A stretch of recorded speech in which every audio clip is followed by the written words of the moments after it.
여러분 안녕하십니까? 저는 글로벌 디아스포라 다문화 코칭 네트워크에서 사무국장을 맡고 있는 김호라고 합니다. 저희 글로벌 디아스포라 다문화 코칭 네트워크는 다문화 가정, 유학생, 그리고 한국에 있는 다양한 다문화 구성원들을 위해서 상담과 코칭 서비스를 제공하는 비영리 사단 법인입니다. 오늘 저와 함께 자녀와 어떻게 의사소통을 할지, 그리고 부모의 의사소통 기술, 의사소통에 관해서 저와 함께 알아보실 텐데요. 오늘 강의를 통해서 우리가 한층 더 행복한 가정, 그리고 한국에서의 행복한 생활을 영위할 수 있으면 좋겠습니다. 요즘 다문화 학생들이 코로나19 때문에 학교에 못 가는 일도 많고, 그리고 학교에 가더라도 굉장히 제한된 시간 동안만 학교에서 생활하는 모습을 많이 볼 수 있습니다. 그만큼 학교에서 적응할 수 있는 시간도 줄어들고 또 그만큼 스트레스도 높아지는 상황인 것 같습니다. 다문화 가정에 계시는 우리 부모님들 그리고 우리 학생들 역시 집 안에서의 소통도 그러한 스트레스의 영향을 많이 받으실 텐데요. 오늘은 자녀와의 대화법, 그리고 부모가 어떻게 대화해야 더 건강한 가정을 만들 수 있는지에 대해 저와 함께 살펴보시겠습니다. 우선 제가 학교에서 실제 일어나는 일들을 몇 가지 준비해 봤습니다. 첫 번째로 학교에서 어떤 학생이 요즘은 문자를 통해서 가정통신문이나 아니면 필요한 안내가 어머니에게 직접 전달되는 경우가 많습니다. 그런데 그 문자나 아니면 이메일의 내용을 정확하게 이해하지 못하시고 어머니가 자녀에게 꼭 제출해야 되는 서류를 빼먹으신다든지 아니면 담당 교사가 다시 전화해서 어머니에게 또는 아버지에게 설명을 해드려도 제대로 이해하지 못하는 언어의 문제를 겪는 경우도 있습니다. 이런 경우에는 나 한국말 못하니까 내 언어 담당자 좀 불러주세요 라고 말할 수 있으면 참 좋겠죠. 그렇지만 현실은 그렇게 만만하지 않습니다. 현실 속에서 우리 다문화 가정 그리고 다문화 부모님들이 겪으시는 그 당혹감은 정말 어마어마하다고 할 수 있는데요. 그럴 때마다 내가 우리 아이를 정말 잘 도와주고 있는 것이 맞나? 우리 아이에게 내가 걸림돌이 되면 어쩌지? 내가 망치면 어떠지? 아니면 누가 나를 도와줄 수 있나? 하는 불안한 마음이 드실 겁니다. 이러한 엄마의 불안 때문에 심지어는 아이가 학교에 있는데 아이를 잃어버렸다고 경찰에 신고하는 사례도 있었습니다. 어느 날 학교에 경찰이 전화를 걸었습니다. 그래서 담당 교사가 언제 아이가 하교했는지 또 어디로 나갔는지 대답을 해야 되는 상황에 처했습니다. 마치 아이가 실종되어서 어디에 있는지 찾고 있는 상황이죠. 그런데 알고 보니 그 아이는 방과 후 학습을 하고 있었습니다. 어머니가 아이에 대한 상황을 정확하게 알지 못해서 두려운 마음에 경찰에 신고해버린 것이지요. 이런 실수는 사실 누구나 할 수 있는 실수이지만 여기서 우리가 볼 수 있는 것은 엄마의 불안이 얼마나 큰지를 잘 보여주는 사례라고 할 수 있습니다. 또 하나의 사례를 말해보겠습니다. 어느 날 아이가 학교에서 선생님에게서 통신문을 받을 일이 있었습니다. 통신문 또는 서류와 관련된 어떤 문건이었습니다. 아이는 그 서류를 받자마자 선생님에게로 다시 왔습니다. 선생님은 아이에게 이건 엄마 갖다 드리는 건데 왜 나에게 갖고 왔니? 라고 되물었습니다. 그랬더니 아이는 엄마는 이걸 몰라요. 엄마는 이걸 모르기 때문에 못 가르쳐 줘요. 엄마는 나보다 더 못해요. 라고 대답했습니다. 이런 식으로 문제를 오히려 교사에게 다시 가져오는 아이, 그리고 그 아이가 모든 걸 해결해야 한다는 이 난감한 상황은 엄마의 도움을 충분히 받을 수 없다고 아이가 느낄 뿐만 아니라 청소년기 갈등에 또 근본 갈등이 될 수 있는 요소를 가지고 있습니다. 이러한 일들은 학교의 현장에서 가장 자주 일어나는 문제들을 제가 간추려서 소개해 드린 것입니다. 물론 다문화 가정의 모든 아이들이 그리고 모든 부모님들이 이 같은 문제를 겪으시는 건 아닙니다. 특별히 한국어에 서툴거나 아니면 한국 문화에 적응하지 못하고 있거나 특별히 문제가 있는 경우에만 이런 일이 더 많이 발생하겠죠. 그럼에도 불구하고 우리는 여기에서 얼마나 엄마가 큰 불안을 느낄 것인지 짐작해 볼 수 있는 것입니다.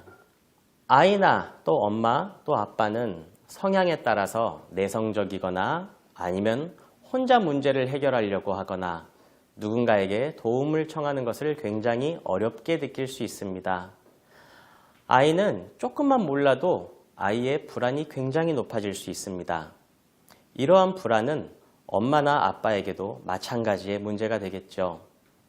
대인관계의 문제, 남에게 도움을 청하는 문제, 문제 해결의 스타일은 타고난 기질과 주어진 환경 모두의 영향을 받아서 모든 사람들이 각자 다른 매력, 스타일을 가지고 사는 것입니다.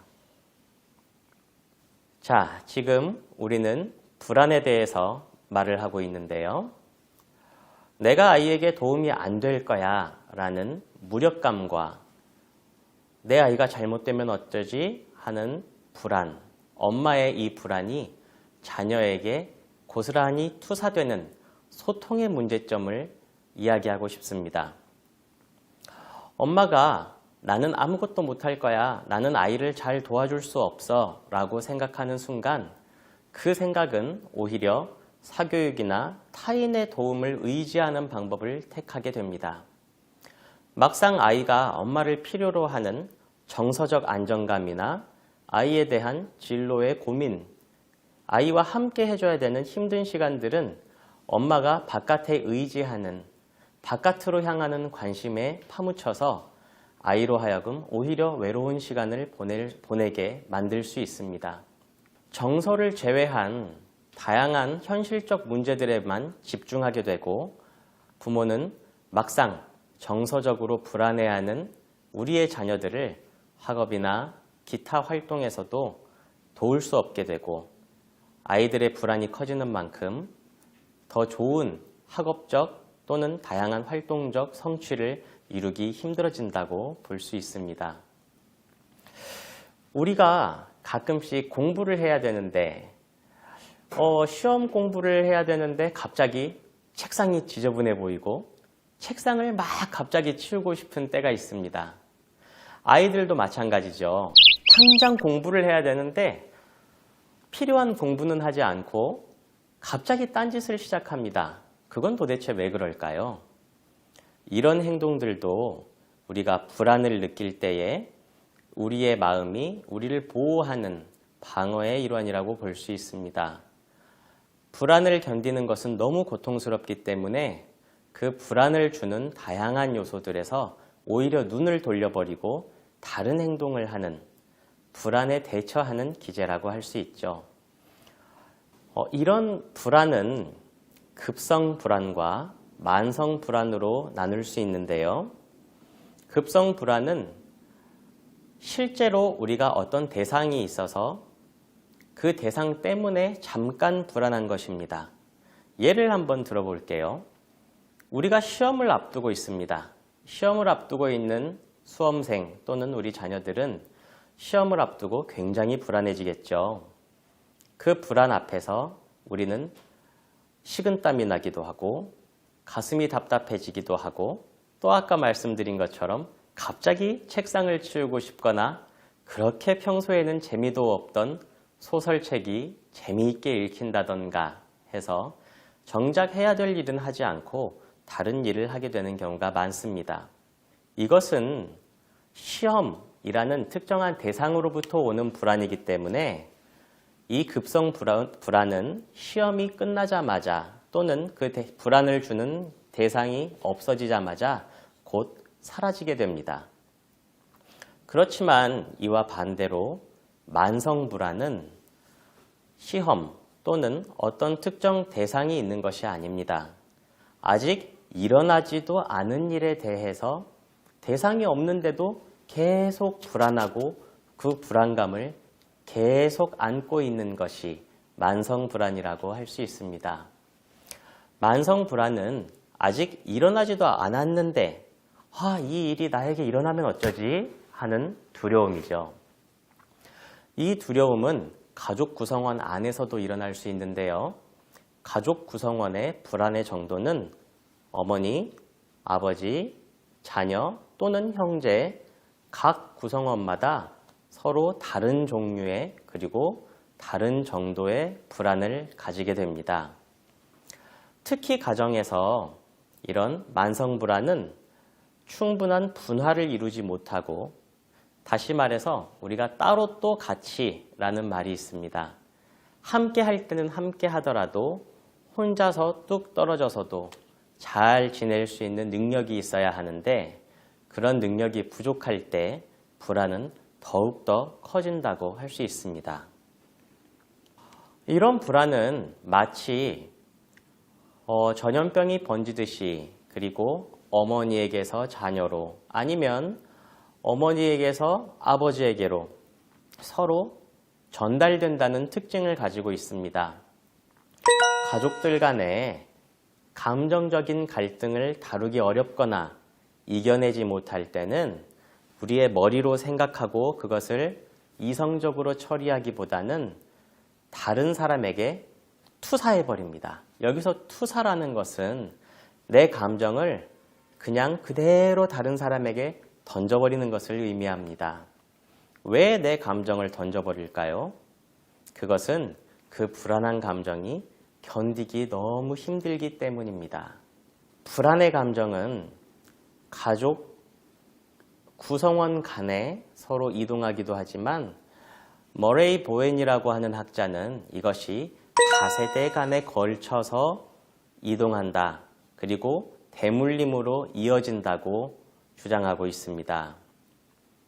개인의 어떤 한 사람이 가족 안에서 너무 융합되어 있는 경우에 한 가족 안에서 따로 떨어지지 못하고 너무 붙어있는 감정적으로 너무 의지하는 경우에는 어머니의 불안이 고스란히 자녀에게 이어지고 그 자녀의 자녀에게도 또 이어질 수 있는 가능성이 있는 것이죠. 그러면 오늘의 주제 소통에 관련해서 우리는 이 불안을 소통을 통해 어떻게 이겨낼 수 있을까? 어떻게 하는 것이 불안을 이겨낼 수 있는 건강한 소통 방식일까에 대해서 한번 살펴보도록 하겠습니다. 지금 사진에 보이는 인자하게 웃고 계시는 저 할머니의 성함은 버지니아 사티어라는 학자입니다. 버지니아 사티어는 경험적 가족치료라는 가족치료 방법을 주장한 상담학자인데요.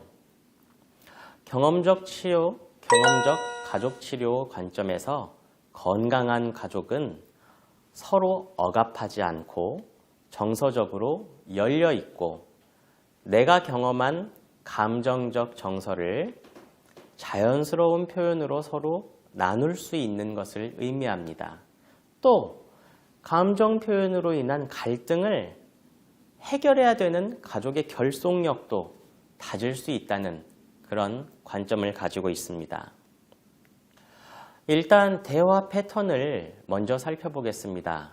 사티어가 말하는 대화 패턴은 자신과 타인과 상황 이렇게 세 가지로 나눠볼 수 있는데요. 자신은 말 그대로 대화의 주체자인 나를 의미하기도 합니다. 그리고 타인은 내 대화에 반응하는 반응자를 의미하죠. 그런데 대화라는 것은 혼자 하는 게 아니죠. 그래서 내 자신, 대화의 주체자인 내 자신은 반응자가 될 수도 있고 또 대화의 반응자인 타인도 반대로 주체자가 될 수 있는 것입니다. 또 상황, 이 상황은 대화의 의미를 만들어내는 환경을 의미합니다. 그래서 어떤 상황에서 대화를 나누는지, 어떤 상황에서 의사소통을 하는지 이런 다양하고 변화 가능한 특징을 가진 상황 속에서 우리는 자신과 타인이 대화를 나눈다고 볼 수 있습니다. 여기에서 건강한 대화와 건강하지 못한 대화를 한번 생각해 보시죠. 건강한 대화는 자신이 말하려는 의도를 분명하게 인식하고 있습니다. 아, 나는 내 자녀에게 또는 내 배우자에게 이런 말을 해야지, 나는 이런 말이 필요해 라고 분명한 의도를 가지고 그 의도를 내가 인식하고 있는 경우라고 할 수 있습니다.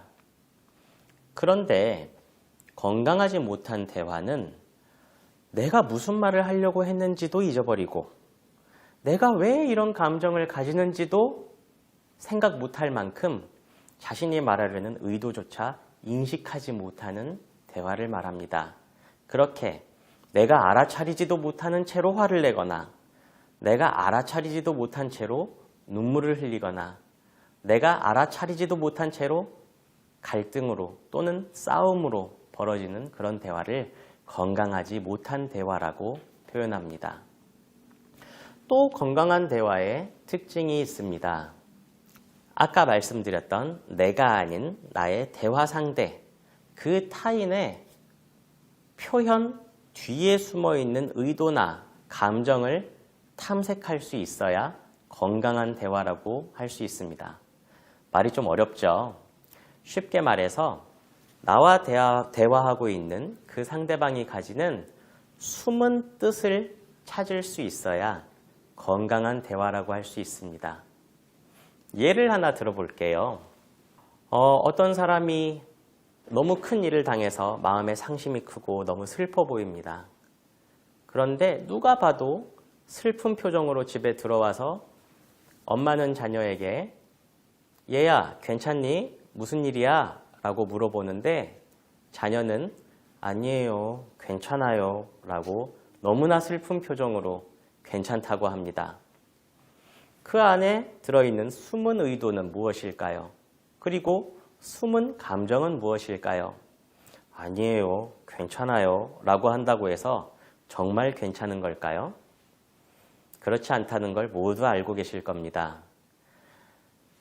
언어적인 표현만이 아니라 비언어적인 표현, 비언어적인 표현이라는 것은 말로 이루어지지 않는 그 모든 표현을 의미합니다. 표정, 몸짓, 그리고 어떤 행동, 심지어 목소리 톤까지도 비언어적 의사소통이라고 할 수 있습니다. 이렇게 말로는 괜찮다고 하지만 내 자녀가 괜찮지 않음을 또는 나와 대화 나누는 상대방이 괜찮지 않다는 것을 알 수 있는 그런 대화 뒤에 숨어 있는 의도나 감정을 탐색할 수 있다면 여러분은 이미 건강한 대화를 하고 계시는 겁니다. 그렇지만 건강하지 못한 대화는 탐색을 하지 못하고 그 사람의 말 한마디 한마디 어떤 표현을 했는지에 연연하고 집중하게 됩니다. 어떤 표현을 했는지 연연하는 것에 대해서 한번 생각해 볼까요? 너 밥 먹었니? 라고 자녀에게 물어봤습니다. 자녀는 밖에서 어떤 안 좋은 일이 있었는지 네, 먹었어요. 이렇게 말을 합니다. 거기에 무수히 담긴 숨은 의도와 감정들이 있겠죠. 그렇지만 건강하지 못하는 대화를 하는 사람은 그 사람의 말투, 이것도 비언어적 표현이죠. 네, 먹었어요. 라는 그 한마디에 다시 한번 물어보지도 않고 응, 알았다 하고 화내는 표정을 지으면서 바로 갈등의 관계로 들어갈 수 있습니다. 이렇게 대화가 일어나는 다양한 상황을 이해할 수 있어야 하고요. 또 그 상황마다의 미세한 차이를 분별할 수 있다면 건강한 대화를 한다고 할 수 있습니다. 그렇지 않고 상황의 차이에 분별이 안 된다면 그저 말 한마디 한마디에만 집중하게 된다면 우리는 건강한 대화라고 할 수 없겠죠. 그것은 분명 건강하지 못한 대화일 것입니다. 우리가 지향하고 추구해야 될 소통 방식은 일치형 소통 방식입니다. 여기서 일치형이라는 것은 내 감정과 말의 내용이 일치될 수 있는 사람입니다. 다시 말해서 내가 말하는 감정들을 그대로 솔직하게 지혜로운 방법으로 전달할 수 있는 사람이라고 볼 수 있죠.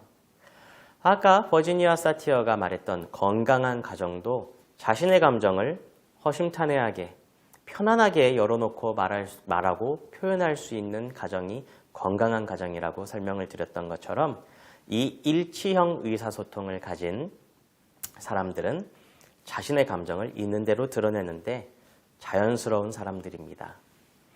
따라서 말하는 내용과 내 감정이 일치하고요.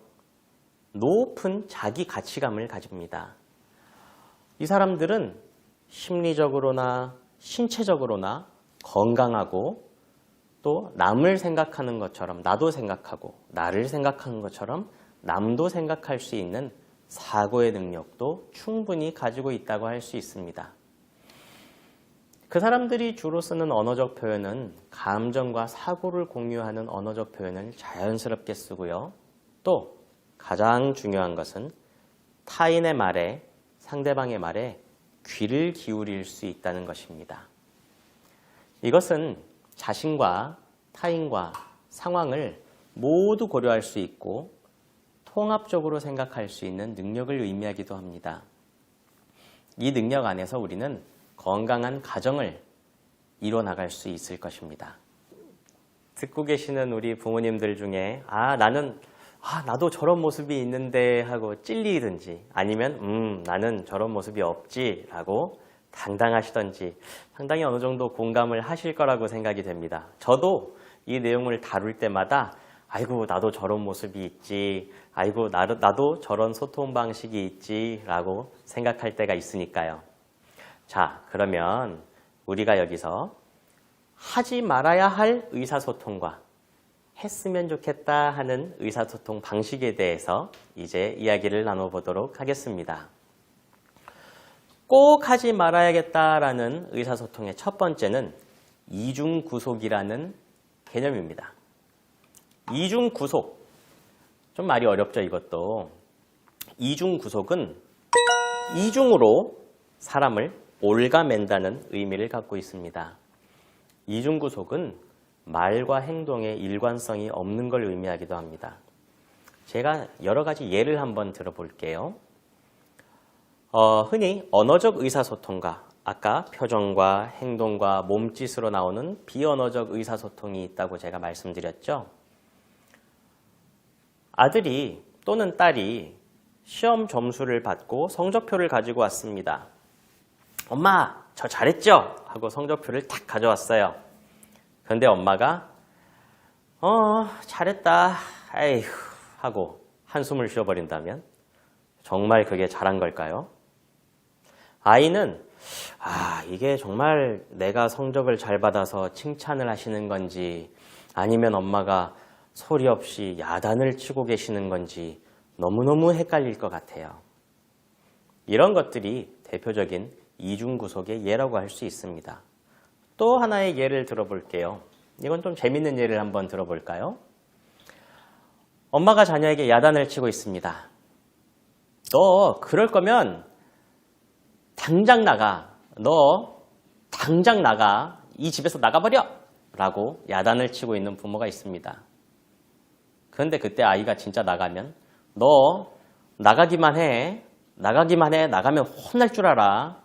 이렇게 처벌이 섞인 메시지로 서로 반대되는 모순되는 의사소통을 할 때 이것이 이중구속의 좋은 예라고 할 수 있습니다.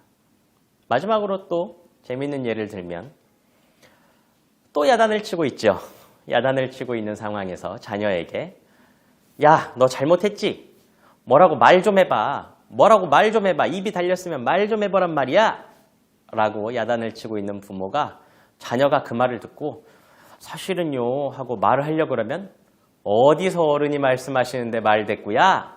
라고 말하려고 하는 것을 다시 야단칠 때 아이는 말을 하라는 건지 말을 하지 말으라는 건지 너무 헷갈리고 아이를 분열에 이르게 할 것입니다.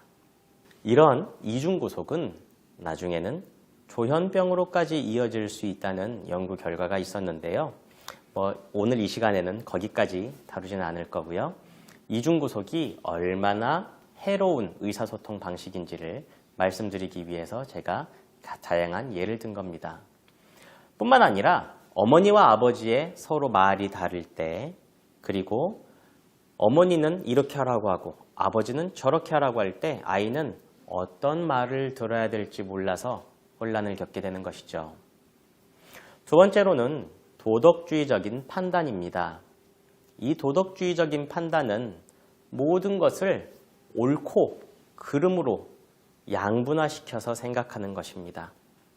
자녀가 됐건 배우자가 됐건 우리 가족 안에서 이루어진 대화에서 또는 남들과의 대화에서 내 사고방식에 옳고 그름이 분명한 사람들이 있습니다. 또 그런 대화 방식이 있습니다. 옳고 그름 가운데는 수많은 다른 선택지가 있을 수도 있는데 그런 유연한 사고가 불가능하고요. 그 사람들에게는 옳은 일, 틀린 일, 맞다 틀리다만 있을 뿐입니다. 자녀와의 소통에서도 마찬가지죠. 엄마 말을 잘 들으면 좋은 아이, 엄마 말을 안 들으면 나쁜 아이. 무조건 말을 들어야 하고 강압적인 의사소통이 될 수 있는 것입니다. 세 번째로 비교하는 것입니다. 흔히 말해서 비교한다 라고 말을 할 때 그렇지, 비교는 나쁜 거지. 모두 잘 알고 계실 겁니다. 그런데 여기서 주의할 점은 비교하기에 경쟁도 포함된다는 것입니다. 어떤 한 사람을 경쟁의 구도 안에 집어넣어 놓고 야, 누구는 누가 잘했다더라, 너는 몇 등 했니? 라고 경쟁 구도 안에서 그 사람을 판단하고 대화할 때 그 대화는 더 이상 평화로운 대화라고 할 수가 없습니다. 얼마나 스트레스 받는 상황이 되겠어요. 마지막으로 강요입니다. 아까 도덕주의적 판단에서도 살짝 언급됐지만 강요는 자기의 뜻을 또는 어떤 규칙을 반드시 지켜야 한다는 아주 강력한 메시지입니다. 그 강요를 벗어난 어떤 선택지도 없다는 닫힌 대화를 잘 보여주는 경우이죠. 그러면 우리는 어떤 대화를 해야 할까요? 제가 오늘 추천하고자 하는 대화는 비폭력 대화라는 개념입니다. 비폭력 대화의 핵심은 욕구가 우리 안에 모두 있고 그 욕구를 알아차림으로써 서로의 욕구를 존중할 수 있는 대화를 의미하기도 하고요. 또 관찰하고 서로의 욕구를 느끼고 알아차리고 부탁하는, 아까 하지 말아야 할 의사소통에 있는 모든 폭력적 의사소통을 비폭력적으로 해낼 수 있는 것이 바로 이 비폭력 대화라고 할 수 있습니다. 그러면 비폭력 대화는 어떻게 이루어지는지 단계별로 한번 살펴보도록 하겠습니다. 첫 번째로 관찰하기입니다. 관찰하기는 구체적인 상황을 관찰하는 것입니다. 어떤 보이지 않는 뜻을 관찰하는 것도 아니고요. 말하지도 않은 사실을 어림짐작으로 알아맞추는 관찰도 아니고요. 내가 눈으로 보고 그 상황을 인식할 수 있는 정도로만 아주 객관적으로 관찰하는 것입니다. 두 번째 단계는 느끼기입니다. 이 욕구는 나에 대한 욕구를 알아차려야만 상대방에게 표현할 수 있는 부분입니다. 그래서 여기서는 나는 너무 당황스럽고 서운했어 라고 나의 느낌을 밝힌 뒤에, 왜냐하면 나는 내 상황에 대해서 이해받고 싶었거든 이라고 내 욕구를 자연스럽게 노출하는 것입니다. 그리고 나서 연결 부탁이라고 되는 부분이 있는데요. 나만 이야기하는 것이 아니라 내가 이야기하는 것에 대해서 상대방의 의사를 물어보는 것입니다. 내 말을 듣고 넌 어때? 내 말을 듣고 좀 어때? 라고 말이죠. 그리고 나서 마지막으로 행동의 부탁을 합니다. 어떻게 보면 우리 대화의 대부분은 이 행동 부탁의 목적이 있다고 봐도 무방할 거예요. 원하는 거는 반드시 결과로 이뤄내기를 또 바라니까요. 내가 어떤 상황이었는지 말하고 싶은데 지금 좀 들어줄 수 있어? 라고 다음 대화를 이어가는 거죠. 언뜻 들으면 너무 이상적인 것 같고 에휴 저렇게 대화를 어떻게 해요? 실제로는 화나서 나는 못해요 라고 말씀도 하실 것 같아요. 그래서 제가 저의 예를 한번 들어볼게요. 저도 집에 딸을 키우고 있는데요. 어느 날 딸이 씻으러 가라 했는데 절대 씻으러 가지 않고 자꾸 놀고만 있는 거예요. 그 놀고만 있는 딸한테 제가 제 직성 같아서는 실제로 저도 옛날에 화났을 때는 많이 했던 방식으로 누가 씻지 않고 그렇게 놀고만 있냐? 빨리 씻으러 가! 하고 윽박지르면서 숫자를 세죠. 자, 지금부터 셋을 센다. 하나, 둘 하면 아이는 겁에 질린 표정으로 후다닥 화장실로 씻으러 갔었습니다. 그런데 이 비폭력 대화를 배우고 나서 제가 집에서 한번 이거를 실천해 봤어요. 또 씻지 않고 있는 아이에게 일단 저는 관찰을 했습니다. 너 씻지 않고 지금 놀고 있구나. 그런데 너 지금 씻기 싫고 굉장히 놀고만 싶구나 라고 욕구를 먼저 알아채 줬습니다. 그리고 저의 마음을 한번 돌려줘 봤습니다. 그런데 나는 네가 지금 씻으러 가지 않으면 앞으로도 이게 나쁜 습관이 될까봐 아빠는 사실 불안해.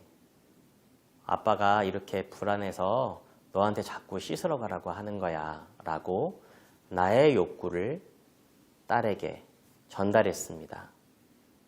씻으러 가기 싫으면 언제 씻으러 갈 거야? 라고 딸에게 다시 물어봤더니 딸은 지금 그냥 씻으러 갈게요 하고 언제 그랬냐는 듯이 다시 화장실로 씻으러 바로 들어갔습니다.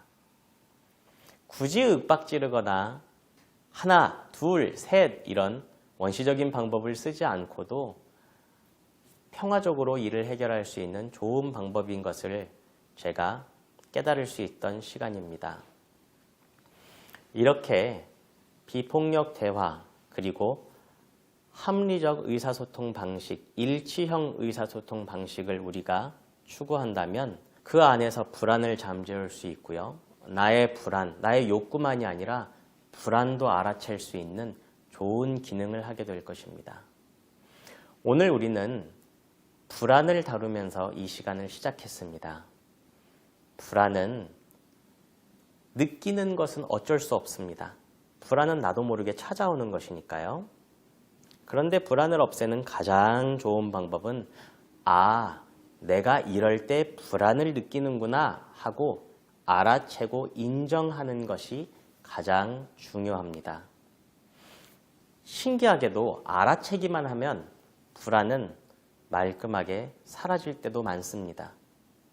그리고 그 불안을 내 사랑하는 가족에게 또는 내 자녀에게 대화를 하면서 서로 자연스럽게 평화적으로 말할 수 있다면, 비폭력적으로 말할 수 있다면 이제 의사소통은 갈등의 시작이 아니라 새로운 더욱 끈끈해지는 가정을 만드는 그 시작점이 될 거라고 생각합니다. 지금까지 의사소통에 대해서 또 자녀와의 소통 방식에 대해서 저와 살펴보셨습니다. 이것은 꼭 부모와 자녀와의 소통만이 아니라 부부간의 소통, 그리고 내가 아는 다른 사람, 타인과 모두와의 소통에 다 해당이 되는 가장 근본적인 소통 방식일 수 있습니다. 우리가 더 건강한 방식으로 소통하고 소통한다고 해놓고서는 불안을 던져버리는 것이 아니라 내 불안을 잘 전달해서 오히려 대화 안에서 끈끈한 가정이 되는 그런 우리 다문화 부모님들 가정이 되길 소망하겠습니다. 지금까지 긴 시간 동안 저와 함께 해주셔서 감사합니다.